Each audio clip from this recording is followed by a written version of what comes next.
એક નાનો એવો પ્રસંગ મેં સાંભળેલો છે કોકની પાસેથી. બે ભાઈ હતા. મોટો ભાઈ વાડીએથી હાલ્યો આવતો હતો. એના હાથમાં શેરડીનો હાઠો હતો. ઘેરે આવ્યો તો સામે બે છોકરા, એક એનો ને એક એના નાના ભાઈનો, બે દોડતા દોડતા સામે આવતા હતા. એને બાપાના હાથમાં શેરડીનો હાઠો પાળી ગયા. એ લેવા આવતા હતા. છોકરા બે હતા ને હાઠો એક હતો. એટલે એના એ ભાઈએ શેરડીના હાઠાને બટકાવીને બે ટુકડા કરી નાખ્યા. બે ટુકડા હાથમાં રાખ્યા. બે છોકરા આવે છે બે બટકા કરી રાખ્યા. છોકરા જેમ નજીક આવ્યા એમ એને ખબર પડી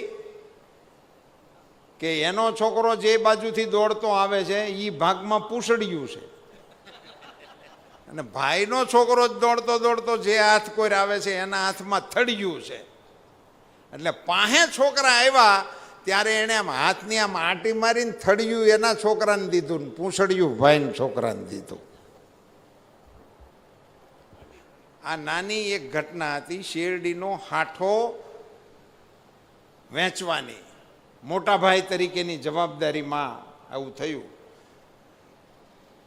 સાત્વિક સમય હતો. એને વિચાર આવ્યો આ ઘટના બની ગયા પછી કે મેં આવી આંટી કેમ પાડી? એ તો મારા ભાઈનો છોકરો હતો.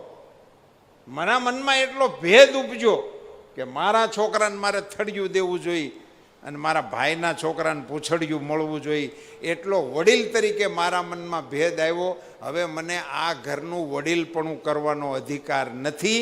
એણે એના નાના ભાઈને બોલાવી ભાગ પાડવાનું કીધું કે હવે આપણે ભેગું નથી રહેવું, હવે આપણે વીખી નાખવું. નાના ભાઈએ ખૂબ કાહટી કરી કે પણ ભાઈ આપણે કાંઈ બોલા છેલા નથી, હોવે કાંઈ કીધું હોય તો કયો, મારાથી કાંઈ ભૂલ થઈ હોય તો કહો, પણ કાંઈ હતું તો નહીં. એટલે એ કહી શું શકે? તો કે નહીં, હવે એ જે થવાનું હતું એ થઈ ગયું, પણ હવે આપણે ભેગું હાંકવું નથી. કાળક્રમે વર્ષોના વાણા વાઈ ગયા પછી એક દિવસ બે ભાઈ રાત્રે ક્યાંક ખળામાં વાહુ બેઠા છે, અને એ વખતે રાત્રે એવી ઘટના બની. પાક મોળો પાતળો આવ્યો હશે, પણ મોટા ભાઈના મગજમાં ખટક રહી ગયેલી કે નાનાને માટે મારે કરવું જોઈએ કાંક. એટલે એણે એના ભાગમાંથી 5 પૂળા લઈ રાત્રે હૂતો તો નાનાના ઢગલા મૂકી દીધા. મોડી રાતે નાનો જાગ્યો.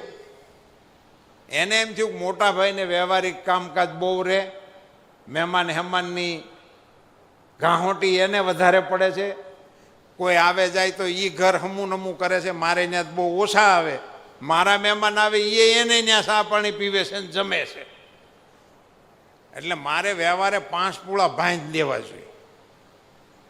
એટલે એણે રાતમાં ઉઠીને 5 પૂળા મોટા ભાઈને ખાનામાં નાખી દીધા.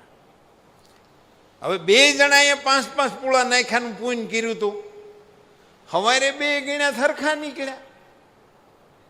એટલે 2 ભાઈ એકબીજાની સામું જોયા રાખે. મેં તને 5 વધારે નાખ્યા તો મારા ક્યાં ગયા 5 પૂળા? મારામાં ઘટતા નથી. તો નાનો કે મેં આણી કોઈ 5 મૂકી દીધા, મારામાં ઘટતા નથી.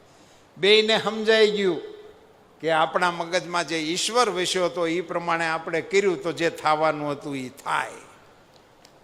આ કથા મુંબઈની અંદર આપણા એક લોક સાહિત્યકારે કરી. મને ભીખુદાનભાઈએ વાત કરી હતી. કોણે કરી હતી મને અત્યારે એક્ઝેક્ટ યાદ નથી આવતું, પણ એણે પોતાના ડાયરામાં મુંબઈમાં લોક ડાયરાના કાર્યક્રમમાં આ વાર્તા કરી. અને સવારે મુંબઈના 2 કુટુંબનો ઝઘડો હાઈકોર્ટની અંદર હાલતો હતો. એ પરિવાર એ હોટલમાં કલાકાર ઉતર્યો હતો. ત્યાં 2 પરિવાર ભેગા થઈને ગયા કે તમારી વાર્તા સાંભળીને અમે કોર્ટમાંથી કેસ પાછા ખેંચવા જઈએ છીએ.